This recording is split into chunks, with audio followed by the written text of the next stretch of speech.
Nagbabasahin natin ngayong text ay nung nahati ang kingdom, the people of God were divided and the nation was divided into Judah and Israel. At ang Judah po ay nagkaroon ng isang pag-asenso na kailanman ay di nila naranasan mula pa nung panahon ni Haring Solomon. At nung sila ay nagiging makapangyarihan at nagiging sikat doon sa mga kanugnog bayan, ay nagkaroon sila ng pride. There was corruption. And oppression soon became the rule of the game. Meanwhile, another country, Assyria, was emerging as a superpower. And this Assyrian kingdom threatened Israel and its neighbors. Meanwhile, Judah was not threatened. So Judah was in the south, Israel in the north, and these two kingdoms used to be just one nation. Israel and Damascus formed an alliance, but Judah refused to help. Yung Judah, hindi siya pumayag, tumanggi pa nga siya na tulungan yung kapitbahay at kapatid na Israel. At sa kabaligtaran nito, ay nakikampi pa siya sa Ehipto. Kung ganon, nagkaroon ng pag-aaway ang Judah versus Israel and Damascus, which was another neighboring country.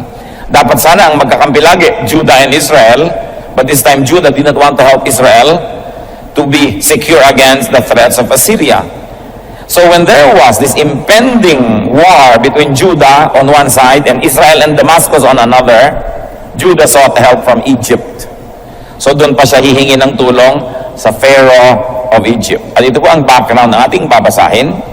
At babasahin po natin ang text bilang isang ancient history, bilang isang universal truth, at bilang isang prophetic declaration of a truth that can always happen in every moment in time. So what Judah did to be strong and to be safe? When Judah was threatened by Israel and Damascus, ano ang kanyang ginawa? Isaiah 30 verses 1 to 2. Woe to the obstinate children, declares the Lord, to those who carry out plans that are not mine, forming an alliance, but not by my spirit, heaping sin upon sin, who go down to Egypt without consulting me, who look for help to Pharaoh's protection, to Egypt's shade for refuge.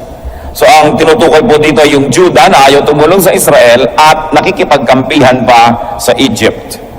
What did Judah try to do to be secure and to be safe?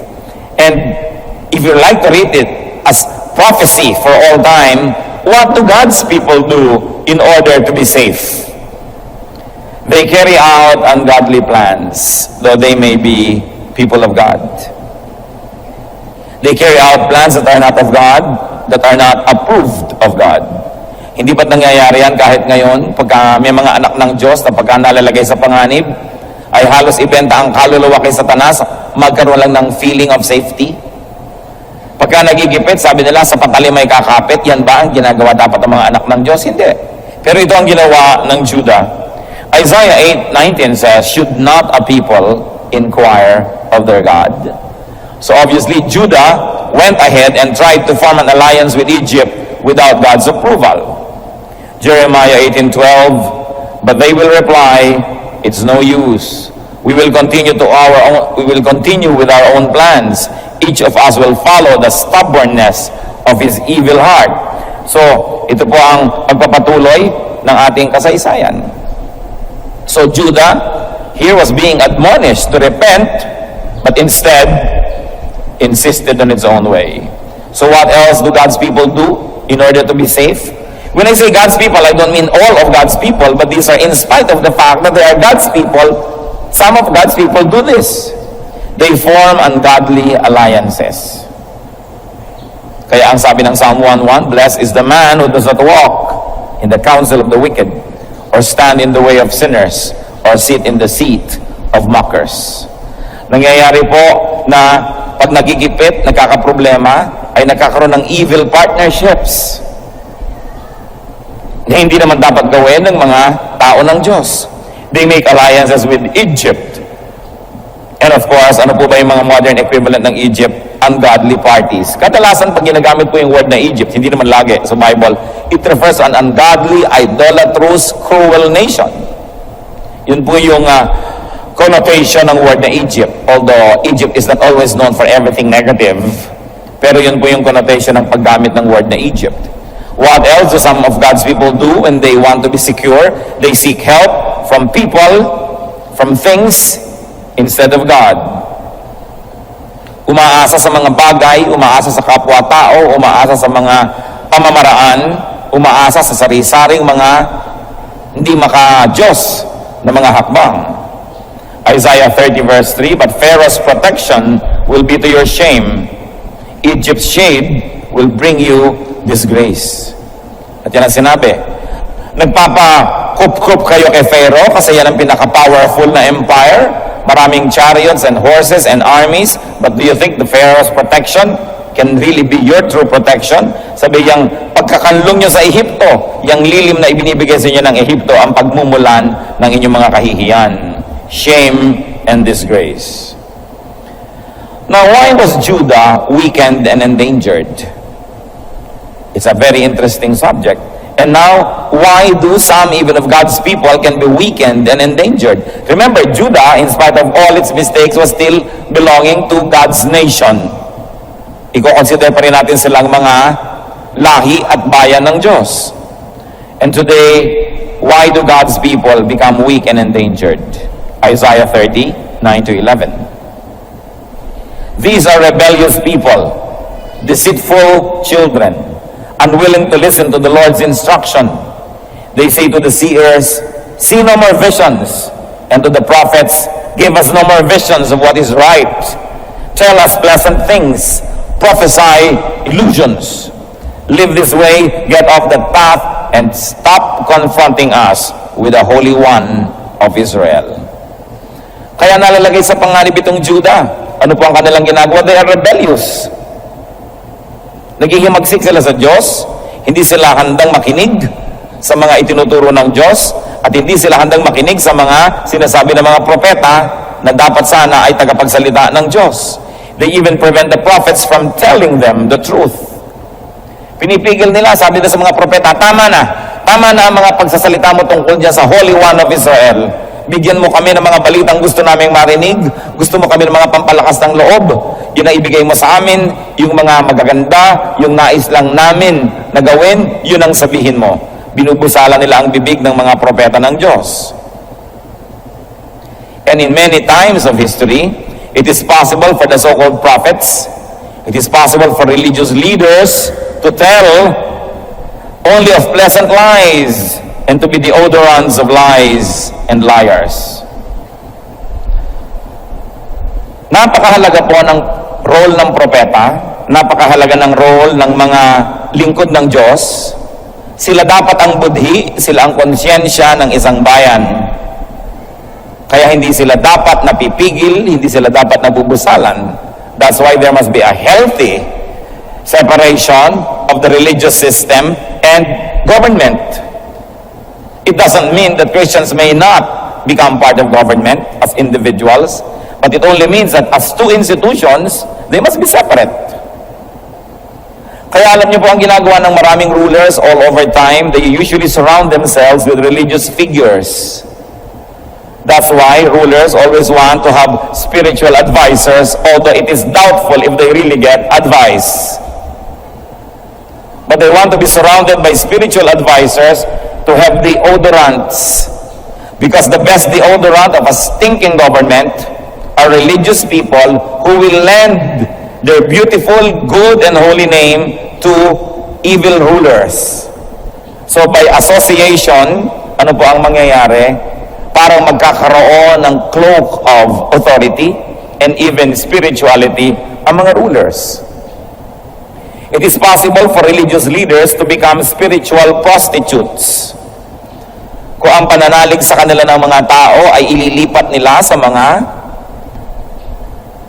rulers, sa mga governors, sa mga leaders na kailangan na i-prop up with artificial support of power because they have no moral authority on their own. At yan po ang ginagawa sa mga propeta na nagsasalita laban sa institusyon. Ano pong ginawa kay John the Baptist? Di ba't pinugutan ng ulo? Ano ba ang ginagawa ni Queen Jezebel sa mga propeta ng Diyos? Ipinapapatay niya sapagkat hindi nila gustong marinig ang sinasabing katotohanan. Ngayon, may mga religious leaders, mabigyan lang ng konting barya, mabigyan ng konting merienda, willing na laging makuhanan ng litrato kasama ng mga hari at mga reyna. So ano ang mangyayari daw po sa Judah? What would Judah get for its sins? Ano po ang sin ng Judah? Not listening to God, going on their own and making alliances with Egypt or a sinful nation, and trying to silence the prophetic voice of God through the prophets. Isaiah 30, 12 to 14. Therefore, this is what the Holy One of Israel says. Because you have rejected this message, relied on oppression, and depended on deceit, this sin will become for you like a high wall, cracked and bulging, that collapses suddenly in an instant. It will break in pieces like pottery, shattered so mercilessly that among its pieces not a fragment will be found for taking coals from a hearth or scooping water out of a cistern. Sabi, dahil tinatanggihan ninyo ang turo, ang tinig, ang pag-uusig at pagtutuwid ng Diyos, ang mangyayari, ang inyong kataasan, ang inyong kasalanan ay magiging mistulang isang muog, isang pader na sobrang tumaas. Kaya ngayon ay nagkakaroon ito ng mga pagkakabitak-bitak at ito'y biglang guguho. Sobra itong magkakadurog-durog na walang bahagi nito ang pakikinabangan kahit man lamang pang salok ng baga mula sa inyong mga kalan o kaya man ay kahit sa anong pinakamaliit na paggamit. So there will be destruction. Their sin will be like a cracked high wall that will collapse on them suddenly, instantly. Their wall, their sin, their pride will not give any benefit at all afterwards. It will not be fit for any good use. The people's sins, remember, were rejecting God's message, relying on oppression, and depending on deceit. So read this as history, because it happened. Read this as general truth, because the Bible teaches history, because history repeats itself. So you may read this as current events. The same truth holds. The Lord hates lies. The Lord hates deceit. Kinamumuhian ng Panginoon ng kasinungalingan at pandaraya. Psalm 5:6. You destroy those who tell lies. Bloodthirsty and deceitful men, the Lord abhors. So how can now Judah be strong and safe? May paraan pa naman para makaiwas dito sa sinasabing pagbagsak na ito. How can God's people be strong and safe, especially if they have already committed the mistake of aligning themselves with Egypt, of relying on lies and deception and oppression? Isaiah 30 verse 15. This is what the sovereign Lord, the Holy One of Israel says. In repentance and rest is your salvation. In quietness and trust is your strength, but you would have none of it. Sabi, eto ang inyong kaligtasan through repentance.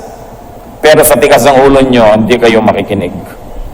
And what is repentance? Turning away from sin and turning to God. You've got to turn away from sin and turn to God. Zechariah 1:3, therefore tell the people, this is what the Lord Almighty says, return to me, declares the Lord Almighty, and I will return to you, says the Lord Almighty. Trust in God. So sinabi, repent and trust in God. In godliness, in the truth, not in press releases, not in the utterances of professional liars called spokesmen or spokeswomen, but to go to the truth, dig for the truth, fight for the truth. Many people think that the truth cannot help, that the truth is not good enough, so they rely on lies and deception. Or when caught in the mouth, they rely on silence, they rely on not commenting at all. Silence can be one of the most effective tools of the liar when the liar can no longer speak because the truth will destroy them. But godliness demands that evil and lies, deceivers and liars be exposed. that liars be shamed and vanquished. Ano po ang sabi ng Ephesians 5:11? Have nothing to do with the fruitful deeds of darkness, but rather expose them. Ano po ang pinapagawa ng Panginoon sa mga gawa daw ng kadiliman? Expose them. Have nothing to do with it. Huwag mong pagtakpan, huwag mong i-deodorize ang mga gawa ng kadiliman. Ibunyag, ihayag, sapagkat ang katotohanan lang ang nagpapalaya.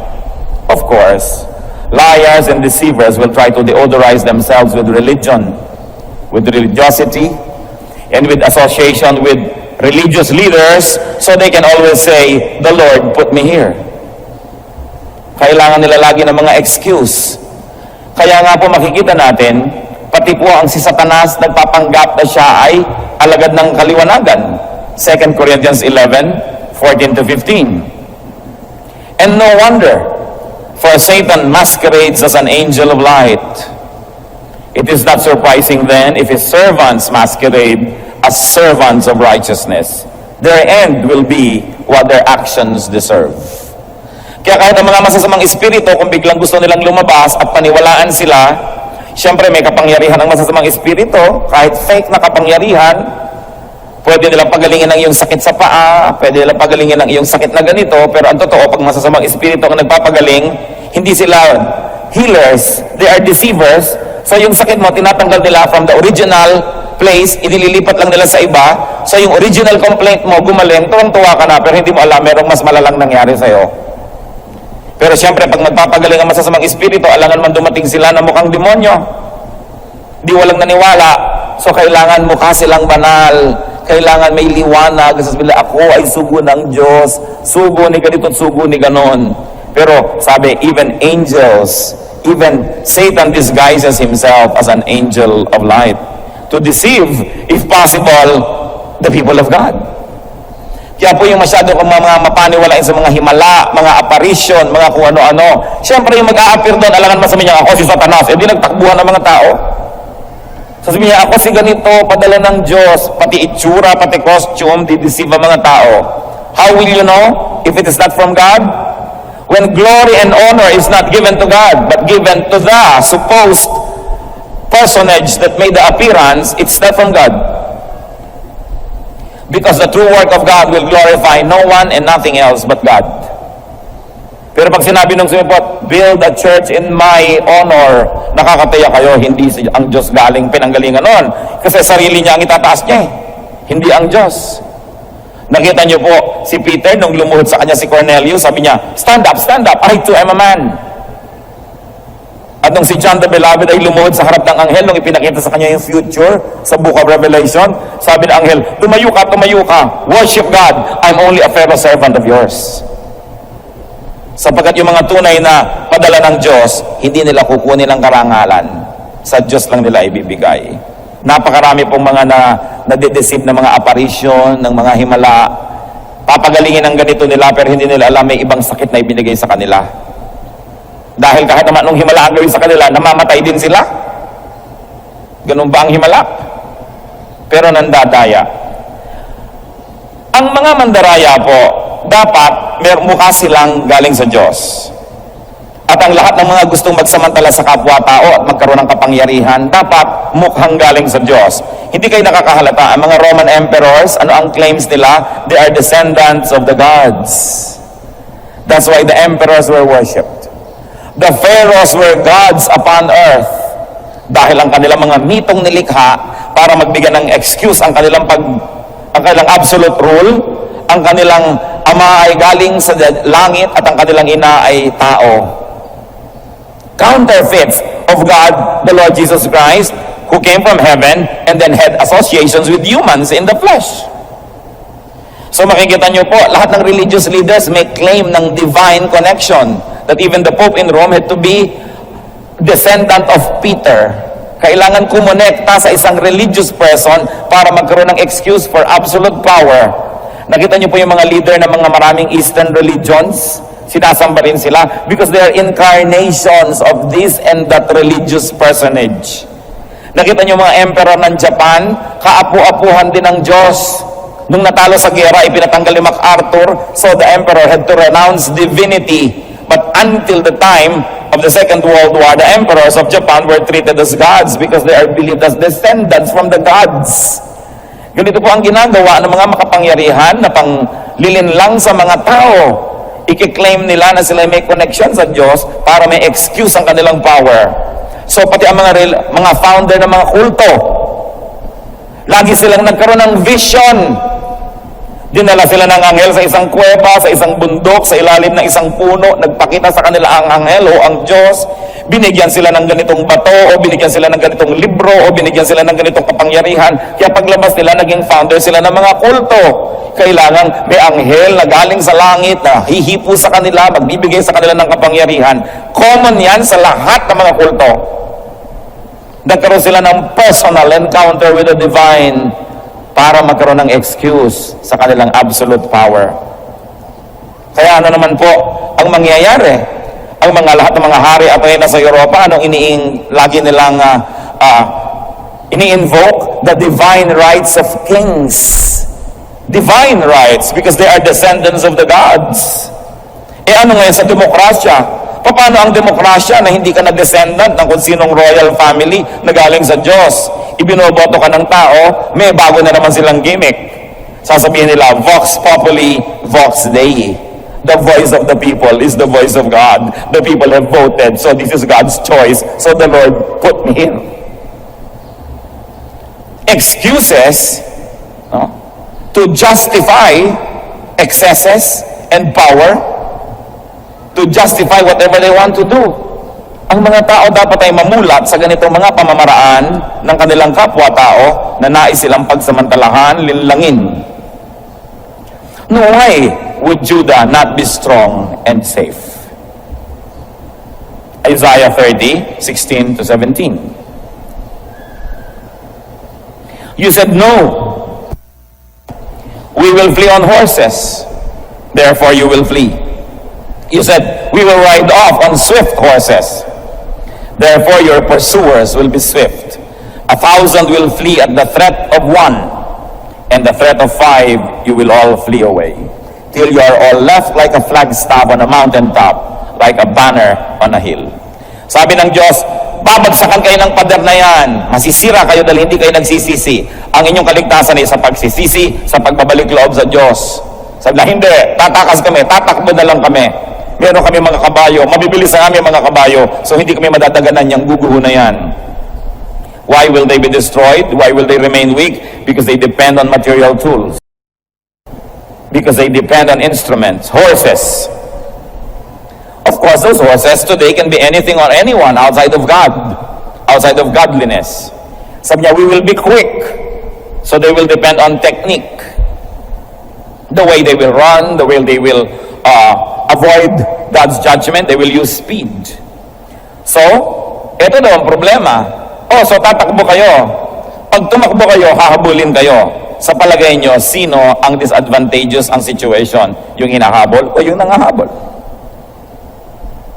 Ang nangahabol can choose to rest anytime, pero ang hinahabol hindi. Tatakbo kayo, kawawa lang kayo. Sabi niya, bibilisan namin ang takbo namin. O edi bibilisan din namin ang habol. Lalo kang mapapagod. Mabuti pa kung nung tumatakbo ka, hindi mabilis, hindi rin kami masyadong mabilis, hindi ka napapagod. Oras na binilisan naman takbo mo, bibilisan din ang habol sa'yo. Madodoble ang iyong pagod. So yun ang sinasabi dito ng Book of God, the Word of God. No? Why will you have to run? Why will you have to hide when you can just repent? When you can just turn to God and turn away from your sin. Ipinagmamalaki kasi ng mga tao technology. Noon, ipinagmamalaki nila chariots, horses. It's the same. Technology just kept changing. But people use technology, so they're also exposed, and they are weakened, and they are overtaken by technology. They flee, they run away, they disappear, because they are being searched for. Parang familiar ang lahat. May mga nawawala dahil hinahanap. May mga nagtatago dahil nabuko. May mga nananahimik dahil wala nang masasabing totoo, kaya nananahimik na lang. Ang ipinapahamak ng sariling bibig ay biglang nananahimik, ayaw magsalita. Sasabihin, I will not dignify. Pag sinasabing I will not dignify, ibig sabihin kasi totoo. Wala silang masabi, kaya hindi na lang sila kikibo. Kita nyo ang gumagamit ng technology sa kasamaan, ipinapahamak din ng technology. Sabi sa Matthew 26:52, all who draw the sword will die by the sword. So ang gumagamit ng cellphone, ipinapahamak ng cellphone. Luke 12:3, what you have said in the dark will be heard in the daylight, and what you have whispered in the ear in the inner rooms will be proclaimed from the rooftops. Ang ibinubulong-bulong ninyo sa mga dilim at maliliit na mga kwarto, ihahayag mula sa mga bubong. Nung araw po kasi pag may gustong i-broadcast, pupunta sa bubong o balkonahe ang magbo-broadcast doon, sasabihin. Siyempre, ang kapalitan ng mga bubong ngayon, CD o ringtone. Yung mga inililihim-lihim, lalong nabubunyag. Napakahalaga na magsisi na lang, tanggapin ang kasalanan, at huwag nang takpan pa ng kasalanan at makasinungalingang walang katapusan. Pagkatapos, uupo ka kasama ang religious leader magpapalitrato para magmukhang banal. Religious prostitutes. Because they transfer whatever holy image they have to people who need it. Noong araw pa man, ganyan na ang gimmick ng mga hari at reyna. Ginagamit ang mga religious leaders as deodorants of their stinking regimes. Isaiah 30:18, yet the Lord longs to be gracious to you. He rises to show you compassion, for the Lord is a God of justice. Blessed are all who wait for Him. So how can we be safe? How can we be strong? To be repetitious, church, through repentance. Kailangan ang pagbabalik loob sa Diyos. Acts 3:19, repent then and turn to God, so that your sins may be wiped out, that times of refreshing may come from the Lord. So we need godliness. Noon, kahapon, ngayon, bukas, yan pa rin ang sagot sa problema ng Juda, sa problema ng Israel, sa problema ng lahat ng bayan. 1 Timothy 4:8, godliness is value for all things, holding promise for both the present life and the life to come. So we need godliness and we need the truth. People of God, Jesus is said to be the truth. Jesus is truth. John 8:32, then you will know the truth and the truth will set you free. That's why the people of God must make it their primary concern to always search for the truth and to always expose lies, because Jesus is truth and only the truth sets people free. Mahalaga na ang mga anak ng Diyos manindigan, hanapin ang katotohanan at itanghal ang katotohanan. Kailangang ibunyag ang mga kasinungalingan, sapagkat ang liwanag lamang ng katotohanan ang nagpapalaya sa tao. So sino po ang hindi malaya? Sino ang nagtatago? Sino ang hindi makapagsalita? People who don't hold the truth. Because if you hold the truth, you are free. Kaya napakahalaga ng katotohanan. It is important to be committed to the search for the truth. Religious leaders should stop laying their hands on liars, but they should confront them to repent. That is the work of the prophet. The work of the prophet is stand for the truth, whether or not it is popular. Si John the Baptist, nakita niyo po, napugutan ng ulo dahil inuusig niya ang hari sapagkat nakikiapid sa hindi niya asawa. Napiko ng babae, nung nagkaroon ng pagkakataon, sinulsulan ng hari, ipaputol mo ang ulo ni John the Baptist. The prophetic voice of the church must never be silenced, because the silence of the church can become the power of evil. The church has a prophetic voice that must be heard, because the church must give a nation its conscience. Kailangan nakikisangkot, kailangan na may paninindigan, and to trust in God. Trust in God and godliness, not in chariots, not in power. Psalm 20 verse 7, some trust in chariots and some in horses, but we trust in the name of the Lord our God. Not in technology, not in technicality. People who don't have the truth, who cannot stand by the strength of the truth, will find excuses through technicalities. People who will not say it is immoral, but they will only say it is illegal. Illegally obtained. Pero hindi nila sasabing it is immoral, it is not true. Illegally obtained lang. You know, marami pong legal, immoral. Maraming bansa, legal ang abortion, hindi immoral. Hindi lahat ng legal ay moral. At hindi lahat ng illegal ay immoral. Dahil sa ibang bansa, illegal ang Christian assembly, therefore immoral. We should stand only by what is moral and not make excuses out of legal technicalities. Bilang isang tao, bilang isang pamilya, bilang isa pong kapatiran or church, bilang isang bayan, we need to be strong. We need to be safe. But first we have to repent and we have to trust in God.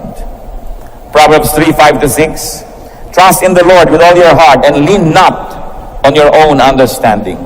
In all your ways acknowledge Him, and He will make your path straight. Ano po sa ating buhay personal na hindi tayo sumusunod sa Diyos? We make unholy alliances. In our attempt at being safe, we befriend the devil. We make a pact with the devil. Sa kagustuhan lang natin maging financially secure, gumagawa tayo ng immorality. Sa kagustuhan lang natin na tayo ang manaig, may mga tinatapakan tayo at sinisirang tao. Noon hanggang ngayon, people want to be secure. But how you become secure is the issue. Sinabi na po dito sa ating binasa, it's not through friendship with Egypt. It's not through horses. It's not through running away. But it's only through repentance and godliness that people can be strong and safe. Because God is our refuge. Sa personal na buhay, sa buhay po ng inyong buong pamilya, paano nagiging totoo ito? Sa buhay ng ating bansa, paano tayo magiging strong country and republic? Kailangan sa katotohanan nakatindig. Because nobody that stands with a lie and stands on a lie can be strong. Ano po mga dapat nating pagsisihan? Anong dapat nating gawin? Sigurado naman lahat tayo, gusto po natin tayo secure and strong. But the ways that you employ will make you succeed or fail. It is only God's way that really works. Amang Diyos namin, kami po ay lumalapit sa inyo. Humihingi po kami ng very personal application dito sa kasaysayan ng Judah. Ituro niyo po sa amin kung kami nagiging parang Judah sa aming personal lives. Makamit lamang ang gusto, manaig lang, manalo lang, yumaman, maging makapangyarihan, ay gumagawa ng mga bagay na di nyo gusto. Makuha lang ang gusto, maagaw lang ang isang gustong agawin. We bend rules, we make immoral shortcuts. Forgive us, O God. Patawarin niyo po kami. Kung nagkakamali kami ng pamarmaraan para palakasin lamang ang aming sarili. Ipakita niyo rin po sa amin kung paano ito magiging totoo.